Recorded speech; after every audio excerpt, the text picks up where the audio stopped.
So maybe you've seen Adam 22, Adin Ross, and Andrew Tate have an interview, and I felt like the whole interview was about smoking mirrors, because the first thing Adam 22 comes out and says to Andrew is, oh, we're all on the same team and we're all fighting the same battles in terms of censorship. And that was just a way for Adam to say, like, hey, I'm not in the Illuminati.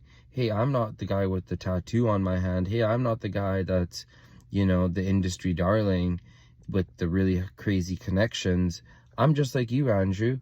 And then after that, Adam says to Andrew that, hey, there's this guy who thinks you're a big idiot in fighting, Donald Cowboy Cerrone, and that he's way better than Andrew Tate, which is kind of funny because Donald Cerrone's been washed up for a hot minute, and it's like, yeah, Andrew isn't kickboxing either, and he's been retired for a minute, but the fact that they're so pro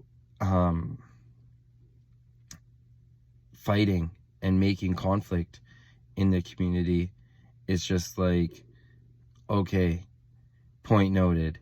So you start off by quickly trying to stir up the beef. Hey, I'm one of you guys, and then flip a burger right at him and be like, yo, this is what it is, react or whatever. Then Adam says, yeah, you can do a scene with me and my wife. And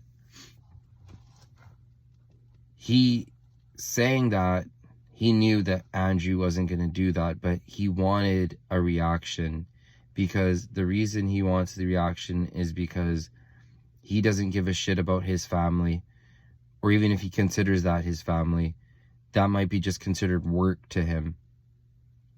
And he wants to be able to play the victim, because a snake like that will not be. The person with no shame is the most disgusting person, and is the person you should watch out for the most. And he's shown that he has no shame. So he is just an agent of chaos, and he's just going to do whatever to make everything look stupid. And then you had, so first you have Adam, pulling his thing. Then you have Andrew, and then he's on this whole like, oh, there's a lot of internet beef right now, and a lot of name calling, and I don't want to get dragged into it, because who is the one beefing with Andrew right now? And that's the Zerka. And Zerka used to say Andrew was cool, and people really like Zerka for that. But now you have Zerka pressing Andrew, and Andrew is in a fight with the Matrix right now, so he can't really defend and say what he needs to say. What people wanted was Brittany Griner Part 2. People wanted Andrew to go on there, say that red pill shit, diss him, shame him, and leave everyone like can't say anything. But Andrew didn't do that. He really walked the I'm a diplomat, I'm a nice guy, I'm a good guy whole. I was in Thailand and I seen a guy, a lady boy, and this and that. It's like, okay, you don't want to argue and you don't want to fight.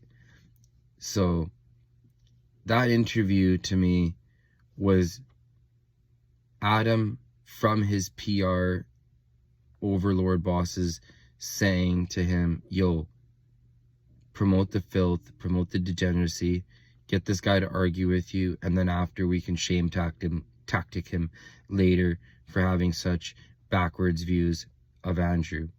Then you have Andrew going on there being like, oh, you're not going to rope me into conflict. I'm not going to get suckered into this, and I'm not going to be mean. I'm going to show the whole world how nice I am now. So, and then Adin Ross, that guy's just an idiot. Whatever, you can like him, you can love him, whatever, but he is the youth, And he's that, you know, weak, funny, rich, you know, anything goes, no shame, no care in the world type of vibe. And I don't know, that shit's just weak to me. So maybe you agree with this, maybe you don't. Please like and subscribe. Thank you.